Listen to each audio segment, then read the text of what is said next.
You guys have a partnership with Palantir. You have a years-long partnership with UPS and other logistics companies.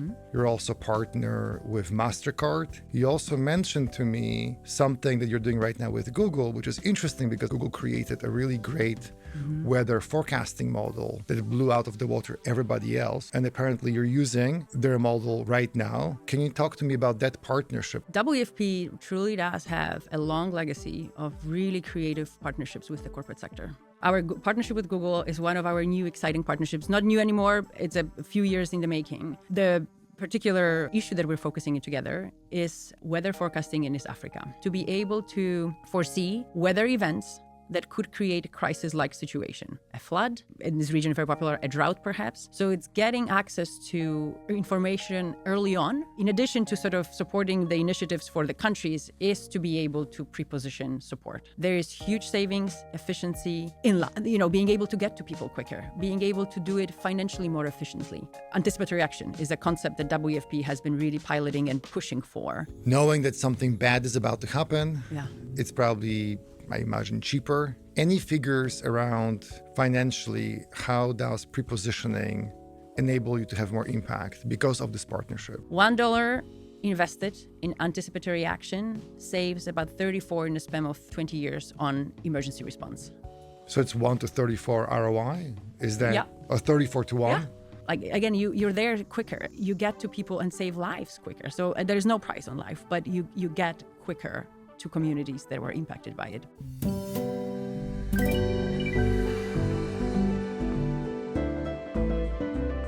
So Dorota Amin, Chief Philanthropy and Partnerships Officer at World Food Program USA. Welcome to the show.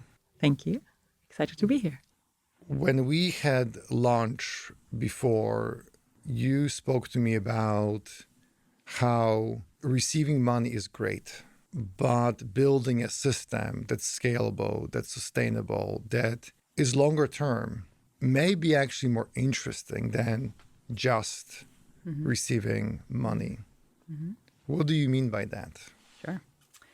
And again, I know we'll speak a little bit more probably about the importance of philanthropy, the importance of supporting immediate needs. And so we'll be coming back to it. But yes, through the work that I have done on partnerships and philanthropy over the years, definitely have seen an incredible impact of, especially when it comes to partnering with the corporate private sector, of transfer of knowledge, expertise, in co-creating partnerships. So it's not a one way of partnering. It is a partnership. It's co-creating solutions, but the transformational impact that we can create for and with communities or whatever topics we try to address. So again, I'll be speaking about the work that World Food Program does around the world. Other organizations could speak about the work that's done in communities locally here in the US. But ultimately, co-creating solutions to address problems, transferring the know-how, transferring the knowledge, the expertise, the technologies from the private sector, where there is investments in this, and into the social impact work that we're doing. And that's where the expertise from a social impact organizations come in. We've got models. We know the things that work. Creates transformational change. Creates change that often addresses root causes of problems. And again, as much as we will look at philanthropy to address immediate problems, building this, co-creating this kind of solutions creates sustainable ways of addressing problems. I liked how you told me earlier that World Food Program and other charities, and we use the word charities, there is already a connotation to that word. And I love how you said we are actually a social impact organization. When you think about creating these deep partnerships that create systemic change with the private sector, and then thinking about the word, we are a social impact organization, does this connect for you because there is more impact, there is more value than, again, just giving money to a charity like World Food Program? Absolutely. And I also think the other key word is partnership. Again, we come into a conversation and how we can address a problem as potential future partners, right? So even if we're just building a collaboration. So, and I do think partners have an equal standing. And I do think, again, it's not an organization asking for support, which again, there are issues that have to be addressed in that way. As we are looking again at co-creating solutions, it's an organization that is an expert in a certain area. Nonprofits often build out models for addressing social problems, community challenges. They're experts often in that particular area. And a nonprofit has to come into that conversation with a feeling of strength and pride in what we can bring. And yes, and that creates impact. So again, a nonprofit that is able to channel philanthropy to support its work is creating impact. So that piece about philanthropy and its impact and its importance for supporting nonprofit organizations is critical. So again, that a nonprofit can create impact executing its model by channeling philanthropy to enable its work.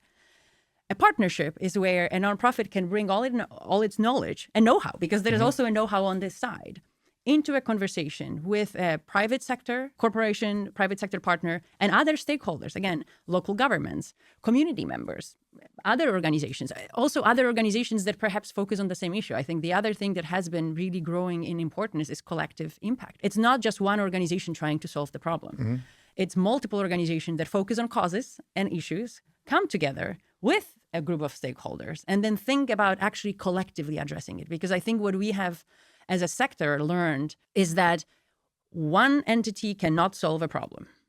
And so I think even nonprofit had to have a little bit of the nonprofit sector had to have that moment of a little bit looking to the mirrors, like we cannot. We want to own our mission, we want to solve, but alone we cannot, right? And so I do think that, again, impact is increasing the ability to achieve the impact is what would drive it. I think partnerships where all of those stakeholders come as potential partners to a endeavor. Let's make it real. You guys have a partnership with Palantir, right? That's one of the best stocks of 2025, by the way. An amazing data company with a strong technology backbone. They're working with you right now. You have a years-long partnership with UPS and other logistics companies. You're also partner with MasterCard. There are many other examples like that. I think World Food Program can really be proud of. You also mentioned to me something that you're doing right now with Google, which is interesting because I remember reading last year that Google created a really great weather forecasting model that blew out of the water everybody else. And apparently you're using their model right now. Can you talk to me about that partnership? How did it come about? And what's unique about it? Absolutely. And I will actually even address that first point about WFP truly does have a long legacy of really creative partnerships with the corporate sector. Some go to, decades, right? 3 decades of partnership. So I do think that even before we sort of launched here in the US a private sector fundraising arm for WFP, because again, some of them are executed by our colleagues at the global organization.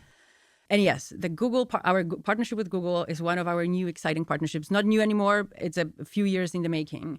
And there are several work streams.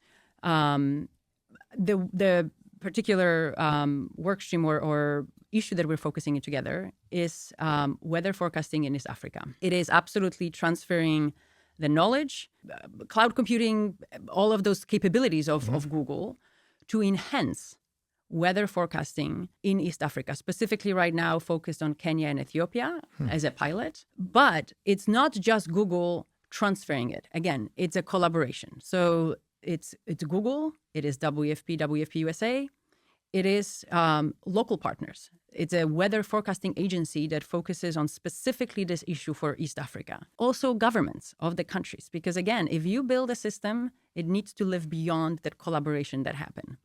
It's a journey to get to a sort of a concept of what we're going to do is also a long journey. It doesn't happen overnight. It often happens in a course of months or a year and a half to 2 years, because you need to learn you find a partner who has capabilities that are of interest, or a partner proactively seeks out social impact organizations that sort of focus on something that they would like to take on. You have exploratory conversations, right? You learn about each other. You also build relationships. And I think one of the things, it is all about organizations working together. Ultimately, it's people in those organizations working together as well. There is a pace to it. And again, it does not happen, and it's not a transactional method, I would say. You need to build a relationship. You need to learn about each other. So, yes, WFP USA had great connections with partners on the CSR side at Google. That's perhaps how it started. Google has an amazing, Google really kind of encourages internally their teams, the business teams, to take on issues and sort of support things beyond the business sort of objectives of the company. And so a lot of it is really driven by certain interest of team members or certain teams within Google that build on the technologies and the business side. So it's not, those are connected, but it often, there is an interest. So they're looking for certain partners specifically. But again, it's not just WFP, it's not just Google. There were agencies in East Africa who we work with.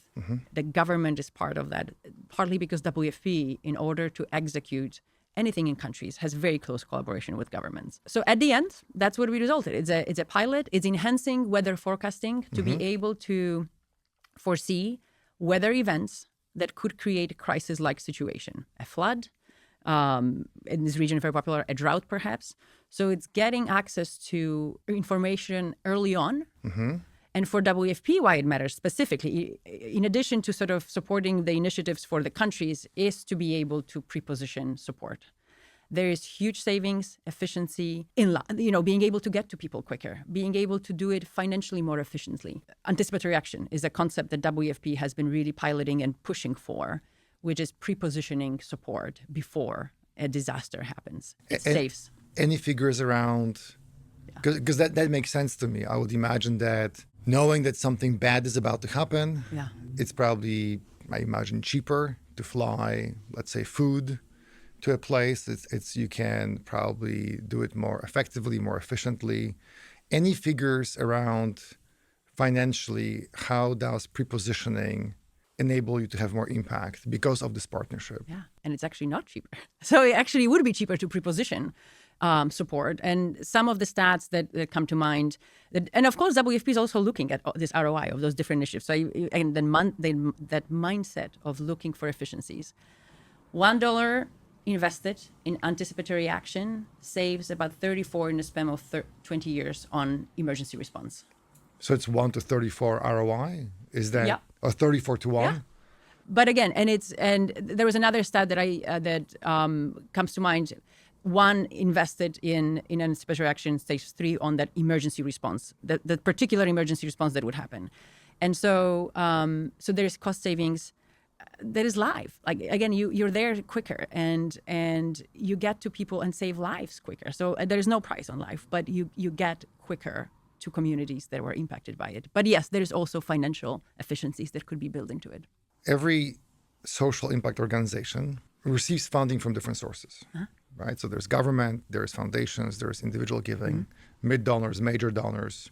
This is obviously a topic, this topic of partnering with the private sector to create lasting systemic change is something that you really care about. Where did this idea come from? Why is it something that is important to you personally?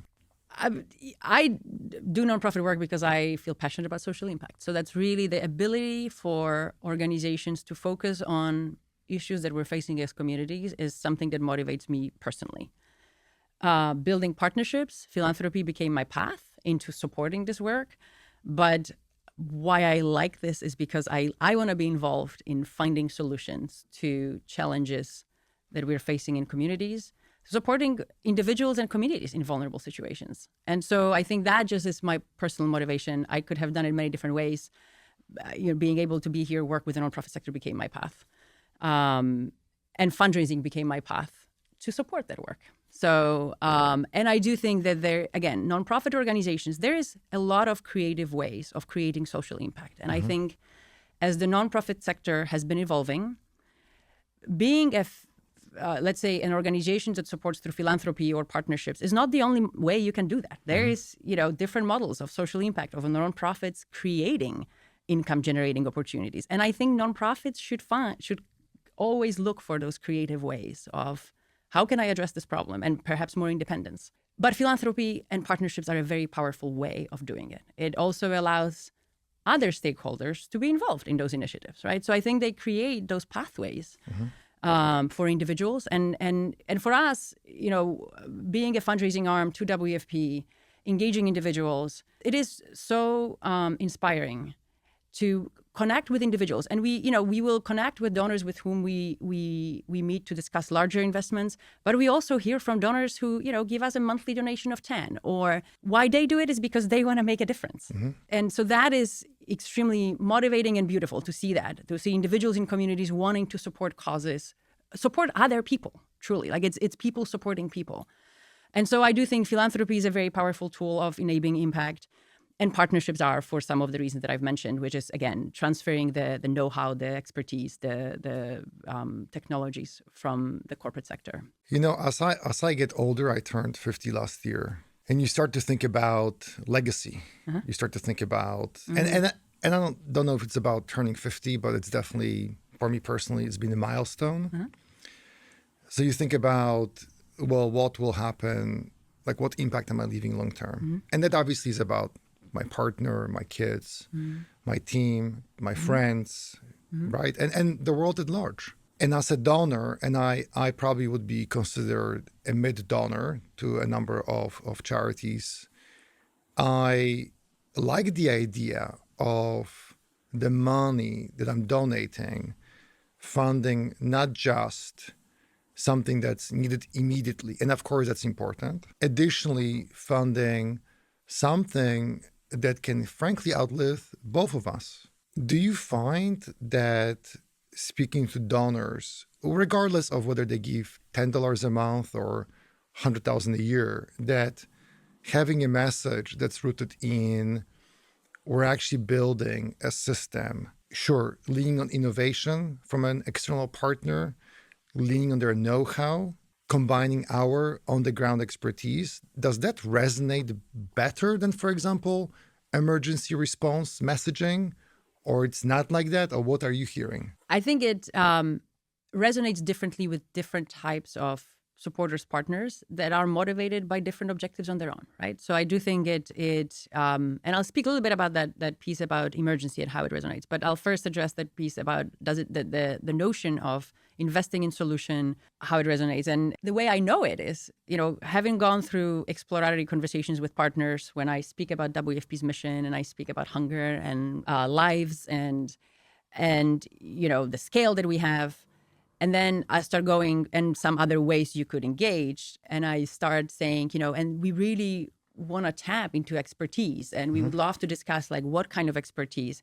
And I start seeing their heads nodding, like whoever I'm talking to, right? And you can see that clicks. Ultimately, they will want to see an impact on a human being. So I think that piece cannot be lost. That I think, just talking about system feels dry. That yes, it feels very analytical. You want to support a system to support human lives. And I think that ultimately resonates.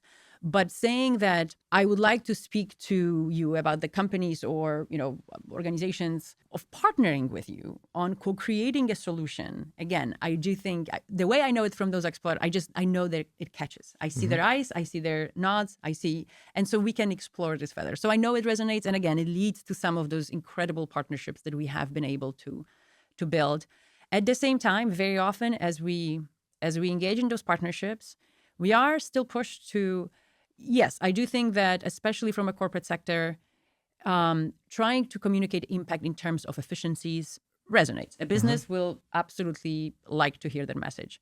But they still, again, they want to impact people. And so being able to translate, even if the funding or the collaboration is focused on improving systems, how are you ultimately helping a community, or how many lives are you reaching and how? So I think ultimately I think people commit to this work, the social impact work, to help people. And so we are often asked and pushed to still identify and capture impact in terms of lives impacted. And I would say also, coming back to the emergency and how that sort of support for immediate, again, a saved life is an impact, right? So being able to save a person from dying of hunger, that's impact. Like even if, it's not creating a system, but that's impact. I was just looking at my notes because I read about that Palantir data integration partnership that you guys have had since, I think, 2019. And what I found is that as a result of that partnership, you saved enough money to feed an additional 2 million people. So it's interesting how, whether that's social impact, marketing or messaging, or Lululemon selling a new T-shirt, we're selling both the product, and I think in the case of World Food Program, I definitely don't have probably enough appreciation for the logistical challenges that you guys go through. And I think an average consumer or donor doesn't understand that. And yet I imagine that that's fundamentally important. The mechanics of what you do is important, but it's a mean to an end. I think what you're saying is that you're also, there's a bigger social good that obviously all charities pursue, which is saving lives. But I, on a very personal level, I'll say business owner, as a marketer of 25 years, I really like the idea of there being almost this very sort of analytical benefit, which is we're making our logistical system better, more efficient, leaning on innovation, leaning on know-how, partnering with experts in the field. And also there's a huge emotional payoff, which is literally there's a meal, there's someone who's hungry, who maybe wouldn't go to school, or who just wouldn't sleep well at night because, and now we're helping them have a meal. So I'll address that piece about the impact stat around, as any organization, WFP, any other, you have resources that you have to allocate certain ways. If something allows you to save them, you can allocate somewhere else. So I don't think it's just a marketing gimmick. There is that unlocks the resources for an organization to be able to put it somewhere else. So I do think that is a fact. Like how, but I have another story for you that's actually, it doesn't relate necessarily to like a corporate partnership, but perhaps it does a little bit. So WFP has an innovation accelerator, which is an innovation hub. Specifically, it has been created by WFP to scale innovations, both within a WFP ecosystem, but also perhaps out there in communities. So it's based out of Munich. It has supported variety of innovations within the WFP country offices, et cetera. An example that I have recently got an update on, it's a tool called Scope, which allows to optimize supply chain management. So again, WFP is a logistics powerhouse. It has supplies, it global, move things, gets to where nobody gets. Optimization of that is such a key piece of efficiently managing resources. And so that tool, what it does, and I think the organization is really interested in bringing, again, expertise from the corporate sector to keep enhancing it, right? AI and an interesting stat there. So optimizing when WFP timing of purchasing, location of purchasing, and that like analyzes market data, how grains, what are the prices fluctuating, and et cetera. So that's what the tool can enable WFP to do. Perhaps also shipping. I'm not all like understand all the little details, but it's the top line is optimizing supply chain management. And as they looked at what it enabled WFP, 2 million saved in 1 year for one commodity, only one type of commodity in one region. $2 million dollars saved. Okay. On management. For one region, one for commodity. one region, one commodity in a span of 1 year.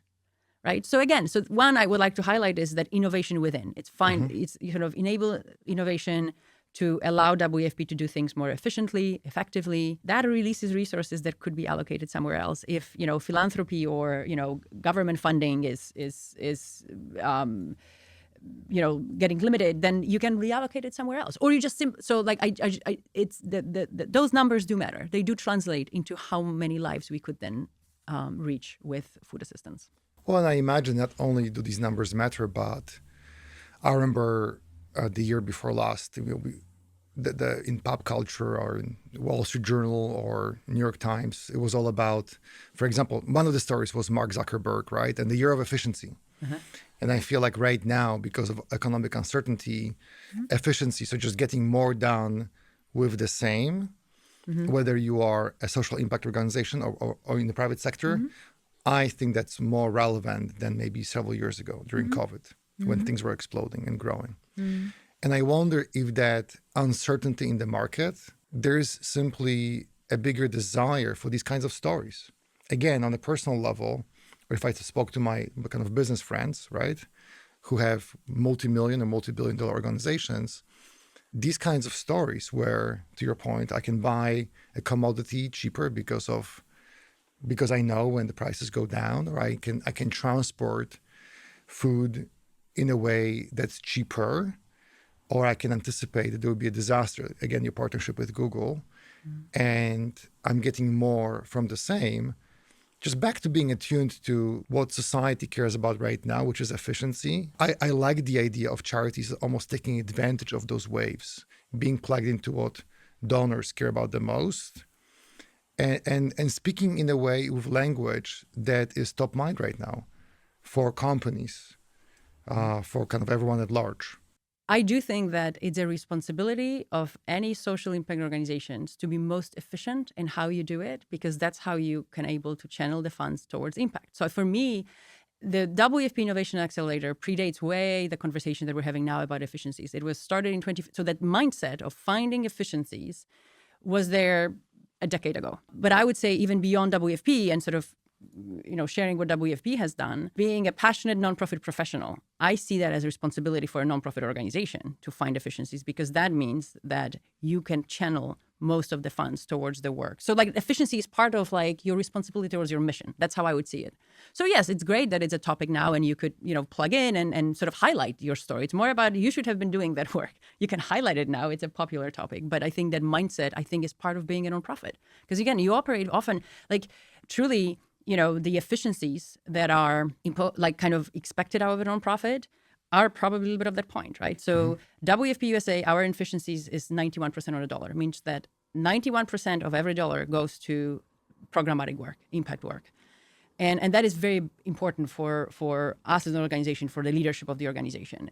But I also think that that point about nonprofits have to maintain your efficiency at 85%, right? So 85%, that probably touches on that. So efficiency is a core element of being a nonprofit organization and your responsibility towards your mission. Which again, that does bring up an interesting paradox, because any long-term project requires an investment in people, in infrastructure, right? These dollars are theoretically not going to serve a meal to someone. And yet the return on that investment, of that knowledge share, with some innovation sprinkled in, to your point, is huge. So I wonder if charities are a little bit restricted from creating this systemic change through private partnerships or with private collaboration, because you are held to a standard which in a way is a bit contrary to creating something that's lasting. What are you hearing? Absolutely. A challenge for the sector, I would say. But I do think it goes back to understanding your value as a nonprofit, education, and I think that's where having a diverse types of partners out there who are motivated by different objectives or helps, because then you can find a partner with whom that piece will resonate, that piece about the longer term impact versus. But it's absolutely, again, like it is a challenge. It's building to being a nonprofit sector, an expectation you should do it on a lean. So that is a challenge that a nonprofit has to be able to address. But I do think that there is a way of addressing it. There's also finding partners who understand this. To another point, a trend that has been very popular, growing in popularity, trust-based philanthropy. And that's actually where funders do trust that there is expertise in the sector, and they feel like all they need to do is give the funds and have the nonprofit really do what it can do. And we have an incredible example of a corporate trust-based partner that ties to our innovation. John Deere Foundation, now several years a partner and supporter of WFP Innovation Accelerator, so bringing it back, but also a supporter of WFP innovation strategy. So WFP is really looking at beyond that accelerator, is really to kind of at the global organization, going down to all the country offices to really kind of see the innovation across. So that mindset, that thinking is really part of our culture. It's a big organization. It takes a little bit of a change, organizational change management that has to happen. And you also have to find ways to do it. John Deere Foundation supported this work with multi-million-dollar grant over years based on, again, we presented the idea. It's not that there is, but it was truly giving the funding for a priority that we identified. They said, we would like to support your work. What is the top priority? And they trusted that us investing in innovation, even though I probably couldn't give them a number, there is numbers like number of lives that will be saved. We will communicate in those terms on the impact of their grant. But ultimately, they trusted us and they funded us because we identified this as a key priority. So I do think that education is part of the process of a nonprofit organization addressing those challenges, but then also finding partners that understand. So I'm willing to bet that John Deere Foundation trusted World Food Program because throughout the course of conversations, you were able to demonstrate that you are an expert. I also imagine that they were interested in partnering with you because of what they do. I mean, they obviously provide farm equipment, right? They're involved in food production. You are involved in making sure that people don't go hungry.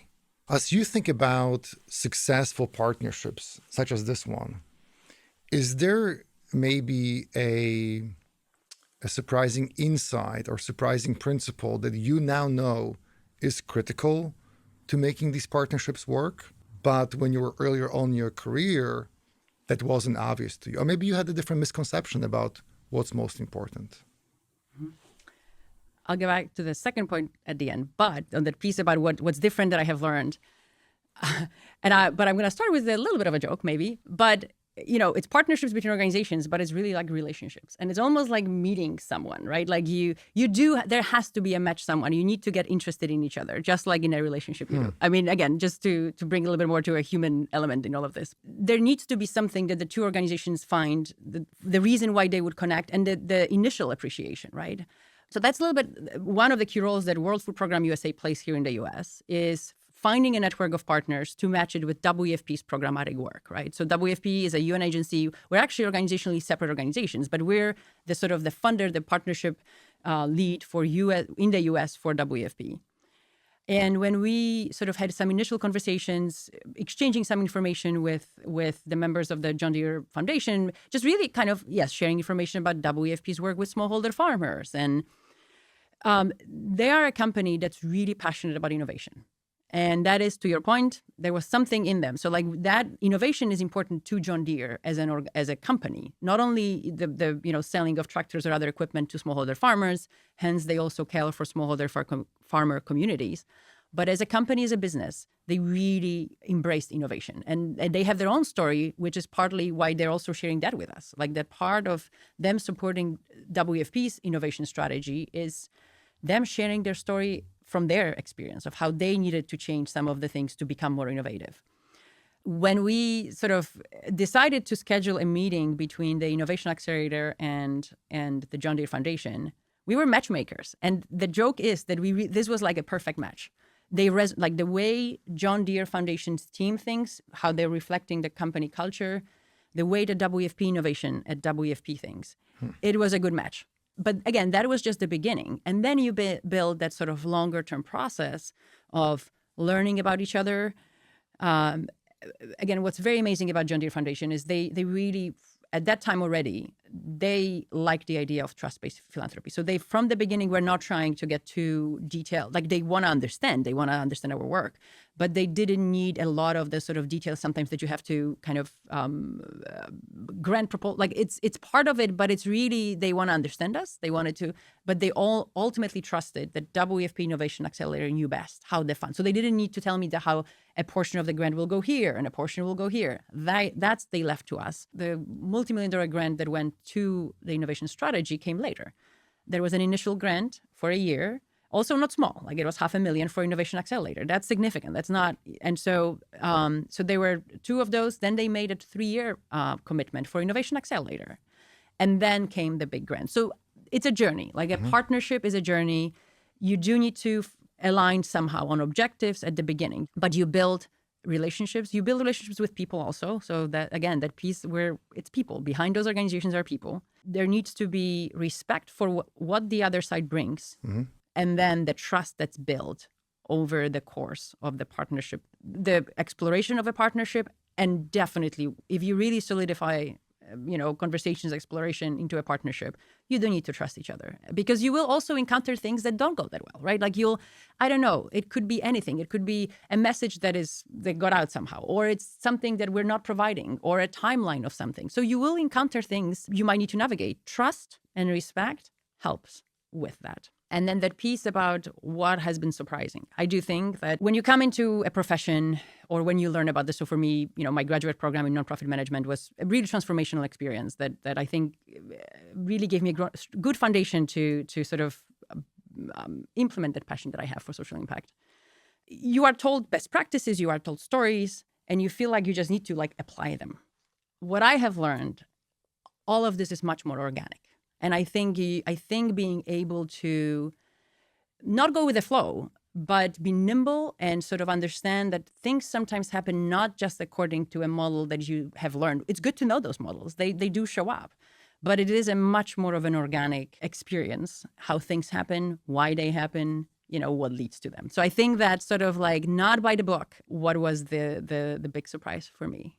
So A good surprise. Like I like it better this way, but are you saying that letting serendipity play out, letting seeding ideas, maybe with different partners, seeking relationships, to your point, that there has to be a connection, seeking a cultural alignment, again, if World Food Program is really focused on innovation and John Deere Foundation is focused on innovation because the company itself went through some sort of crises where innovation became important to it, that these things you have to push, but you also have to let things play out.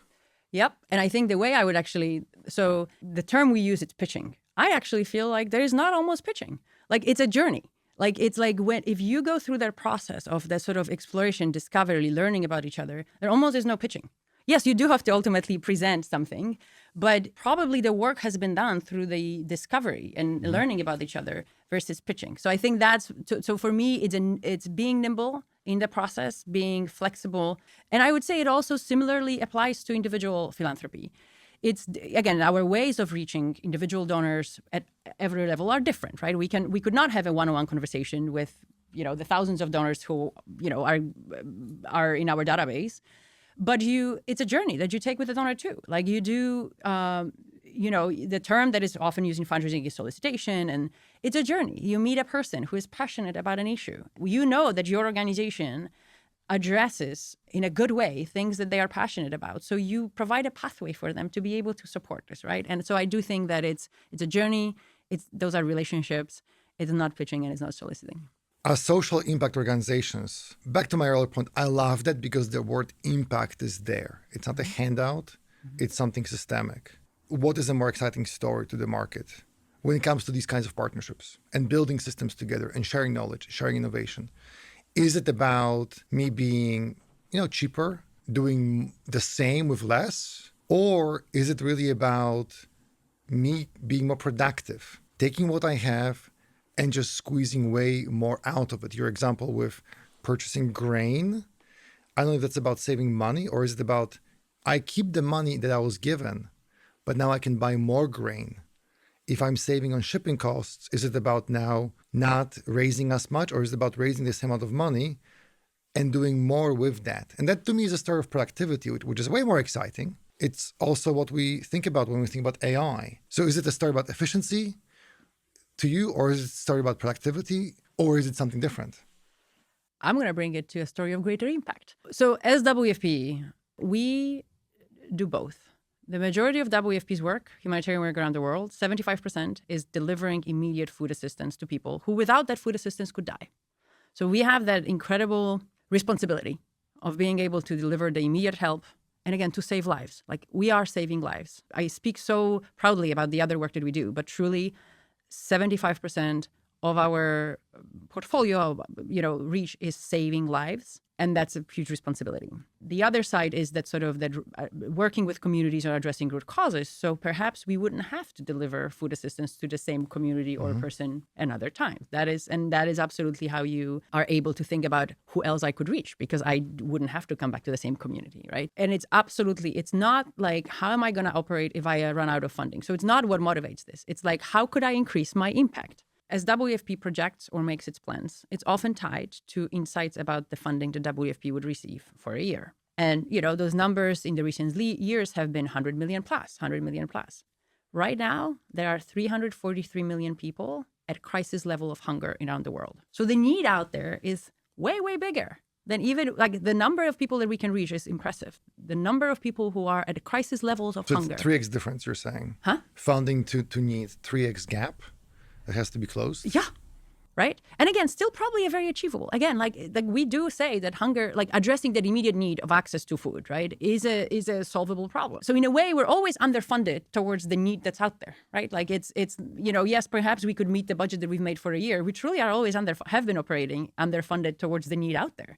And again, before 2019, 2020, the hunger statistics around the world have been decreasing. 2020, COVID, conflict, like increasing conflicts. Conflict is a number one driver of hunger. But then, COVID, its implications of food supplies, etc. War in Ukraine, a big piece became about hunger, just because Ukraine and Russia are such breadbaskets for a lot of very basic commodities. And so the numbers started increasing. And so as much as for many years we have seen the decrease, starting 2020, they doubled almost. And so right now it is 343 million people at catastrophic levels of hunger. At a crisis level of hunger, not catastrophic, crisis. There are places right now that have the catastrophic level of hunger, which means famine. And so again, I think as we operate with that sort of our responsibility to save lives so that people don't die from hunger, we're always underfunded at this point towards what the need out there, right? And so for us, looking for an efficiency, the point that I've made earlier is how can I really better deliver on my mission of saving lives?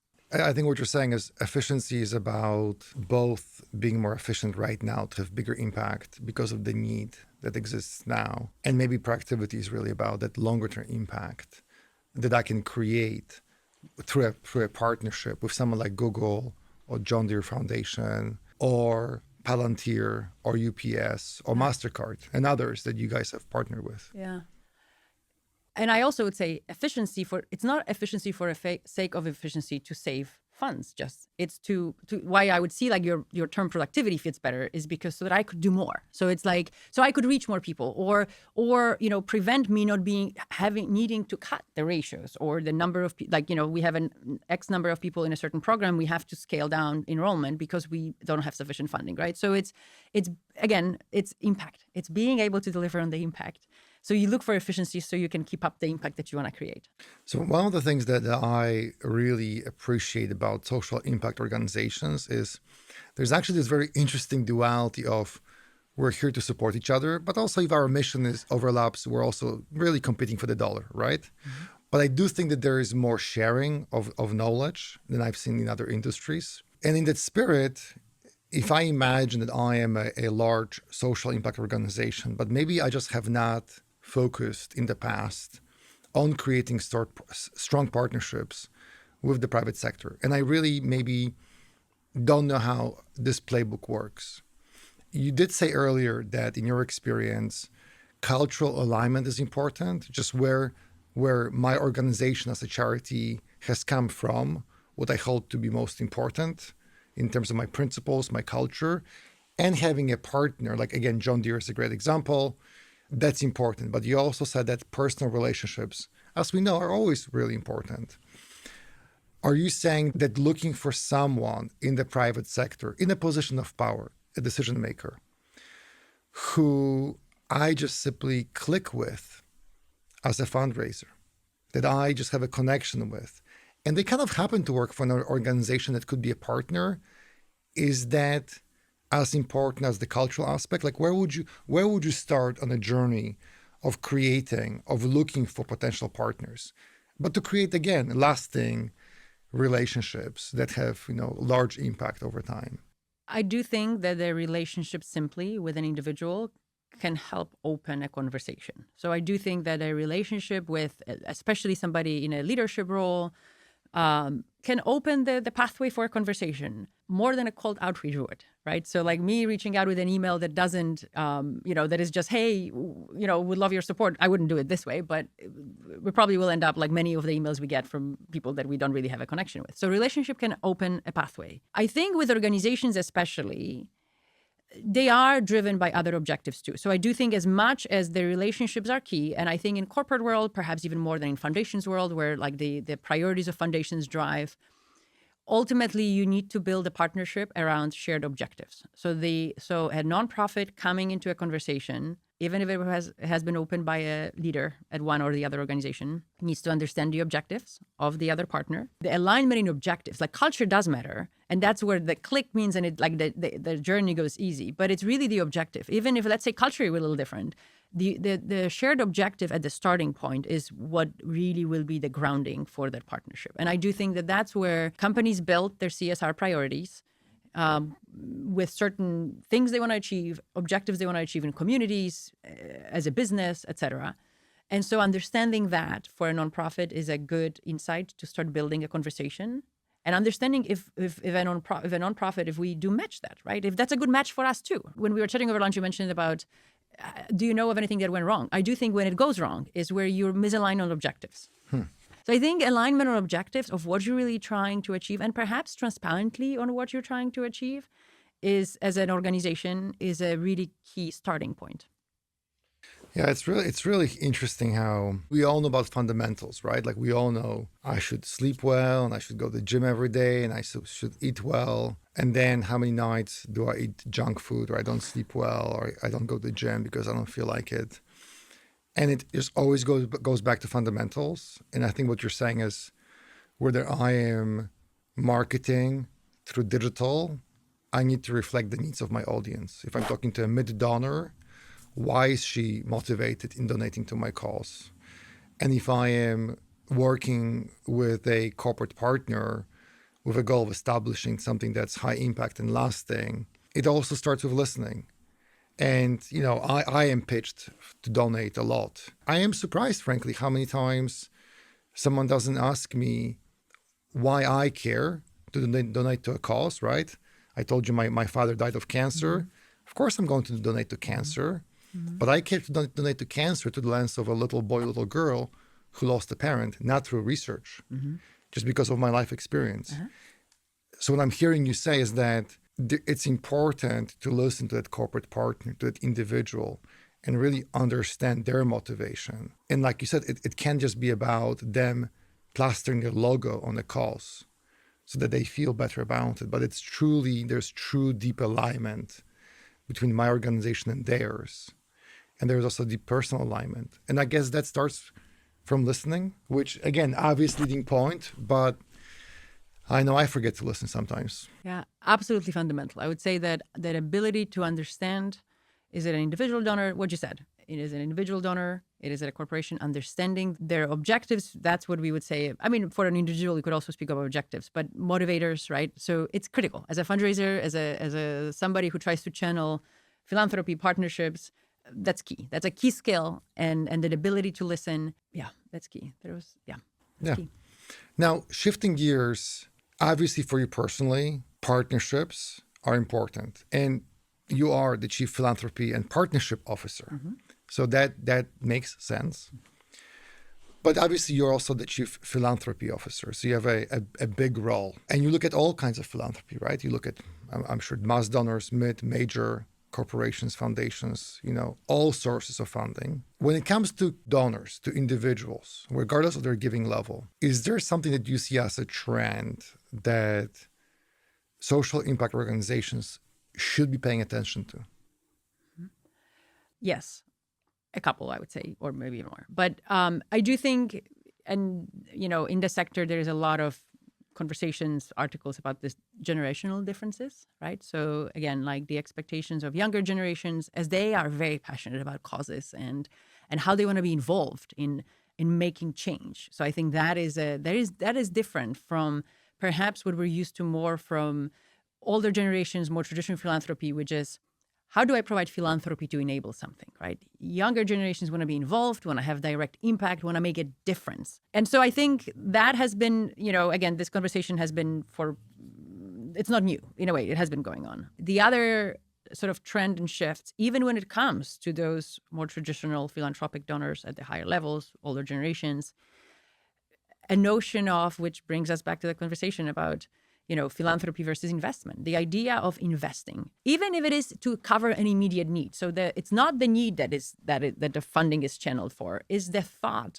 of a philanthropist who is passionate about hunger in the immediate, can still invest. It invests in a model that a nonprofit is developing to address that issue in the best way. So I think being able to speak to donors and show them the sort of impact of their investments is what I think has been resonating more and more recently, from more than perhaps before, where in the years and eras of the traditional philanthropists, the sector has been changing, the corporate sector, so that different approach to what the expectation is on the corporate side has also been evolving. From that transactional, when that was all they needed. They needed a benefit of visibility, And that's what they're still there. Like there are still great opportunities of events that generate funding where that applies, and it makes total sense for those opportunities. But I think the corporate sector has been changing. And I feel like I have even seen it in the last, I would say, 5+ years, like specifically when I came into, because my first role with World Food Program USA was actually director of corporate partnerships. And I came from a university, which that's very different. Like universities build corporate partnerships on the starting point is about something else, is research and recruitment. So I came to WFP USA, and this was about the time where this stakeholder involvement, like that piece about, it's not only about shareholders, it's stakeholders. And I feel like I started seeing that be spoken about more and more. And where I really think it has, and so the corporate sector was taking responsibility for things as a citizen, like as a, the corporate citizenship, right? That notion was coming to life for me. Where I really think it has shown up, COVID was the first time. When COVID happened, the active engagement from the corporate sector, is it in global hunger, the support that WFP USA received for WFP, or is it local communities? I think that was the first moment where you really saw corporations take up a stand, and Ukraine is another time. I think that's where the corporate sector really stand up to like support the cause. And so I do think that the sector has changed. And so again, so I think that piece about understanding objectives, what they want to do beyond a logo, or if it is just logo, you also still have to understand this, right? But I do think the sector has evolved. And so it's really still ties to the same point that we just talked about individuals. It's like, it's the sector, the philanthropy has been evolving, which is great, right? We're adjusting. We're seeing how we can better do what we do to create impact. Yeah. Well, what I'm hearing is this obvious shift from, and because I donate, and I think with a couple of charities at major level, you get invited to these dinners, right? Around holidays typically. And there's pushback, especially lately, around, well, is that the best way to spend our time and money by having those kind of once a year get-togethers, right? When you wear a tuxedo. I personally think it's great. I love those parties. I think it's wonderful to talk to people and get to talk to people who actually do the work to understand what's actually being done. So I love going to those events personally. I also like hearing, and that's what I think you're saying, that I am not just donating to a social impact organization. I'm actually helping to build a system because World Food Program is a system of interlocking parts that happens to be called World Food Program. But you guys could be doing what you're doing, transporting other goods in a for-profit context.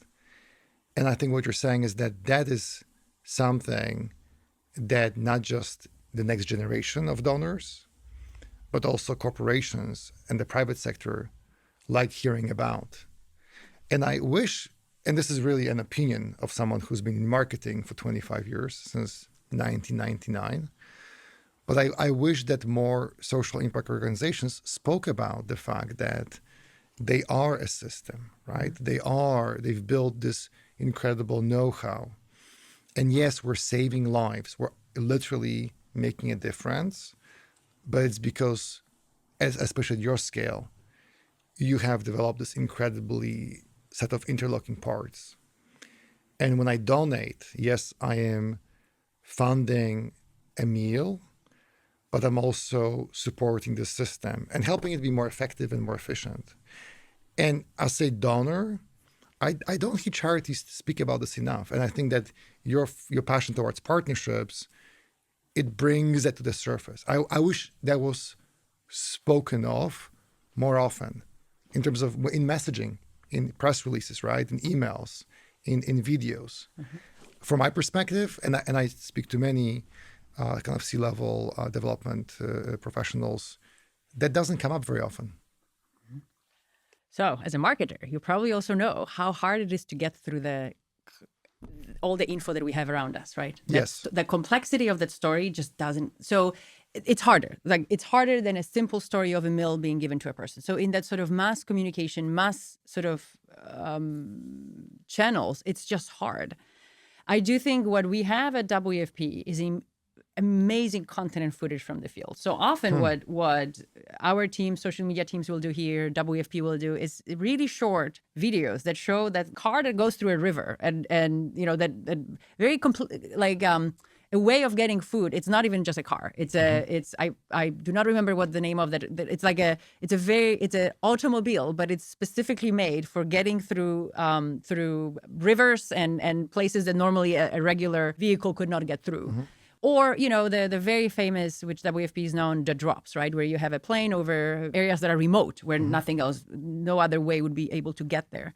And so I think that footage helps to show it without getting into the complexity of what it takes. That complexity would probably bore people out. Like it just, in the sort of flood of information that we all are receiving on a daily basis today, it doesn't get through. We absolutely engage in those conversations with those donors with whom we do have an opportunity to speak. I mean, again, essential in talking to a corporate partner where that's part of the journey, but also for those donors with whom we have the in-person time. And so we go there. But I have to tell you, even, I have been with WFP USA, learning about WFP for the last 5 years. Love the work. I really admire the work that WFP does in the field. And I spend a lot of time reading about this. I am always passionate about nonprofit programs. So that's my just personal interest. So I've always, before I had an opportunity to actually go and see WFP's work in the field, I knew tons of it. And, I dissect programs. I take them apart. I look for impact. But really, when I went to the field and I spoke to WFP field staff, that's where it comes to life. The complexity, the layers to it, that even the overviews and the materials that I read do not give me to this. Like a one-pager flattens out. It's like, so you really cannot cover. You need to really understand it's a context. Very often our work specifically for WFP, and I think every nonprofit would have a different sort of perhaps story there, but we operate in context. And the way we both save lives, the way we develop our programs, it matters on the context. It's developing in the context. So a 2-pager about emergency response will never give me enough detail where the beauty and the magic of WFP's work happens. Like I spoke to one of our country directors who used to be in Tanzania. They needed to get food through lake. They literally needed to put there was something that they invented of like getting a train on the ship in order to get to, because that was the quickest way. Right. So like, it's just that's where the beauty of that is. I would never get that through many of the overviews that I've read in order to understand WFP's programs. Fair point. We are all addicted to quick information. It's all an attention economy right now. And I see this again and again. Emergencies work. And yet it's terrible that they work, right? And I also think that we are deeply desperate for deeper stories and ways to connect on a deeper level. So maybe it is both ends. Maybe it is both about, being reactive and addressing that need that's immediate in a way that's efficient. And it's also about telling a deeper story at the right time. Maybe it's one-to-one. Maybe it's over long-form video. I think that mix may be exactly the right thing to do. That actually brings me to the point that you've made about events and, and the feelings about them, because I do think that they are about connections and about a connection to, and again, that's where the guardrails of efficiency or 85%, as long as a nonprofit sort of keeps that, which again, it's our responsibility. Those times are an ability, it's a connection of community of donors. So I think some donors are really drawn by them because they find that community and they like that. So, but even beyond that, that's an opportunity for a nonprofit organization to keep them connected to the mission. Like often those events have mission components to them. They're not just about the event. And as you were asking that question or reflecting on this, I was thinking about like, how else would we, keep a donor connected, right? Which ultimately leads to them continuing to support, which we want, because that allows me to gather the funding that I need to support the mission. And if it was just about me emailing, the connection gets weaker and weaker with time, right? And so I do think that they are really investment in being able to deliver on the mission, providing that, again, they're not excessive. They're not like all of those rules stand, but they really are actually in the long term, helping that nonprofit to be able to deliver on the mission. Dorota Amin, Chief Philanthropy and Partnerships Officer at World Food Program USA. Thank you so much for your time. I'm walking away with a much deeper understanding of World Food Program and really deeper passion to see social impact organizations as builders of system that enable social change versus just someone who more work has to be done to really unpack the story, to show what's happening behind the scenes. Because I think people are eager to hear those stories. Thank you. Thanks for the invitation. Thank you for having us, for your interest in our work, and for opening up the space for these conversations. It has been a pleasure and fun.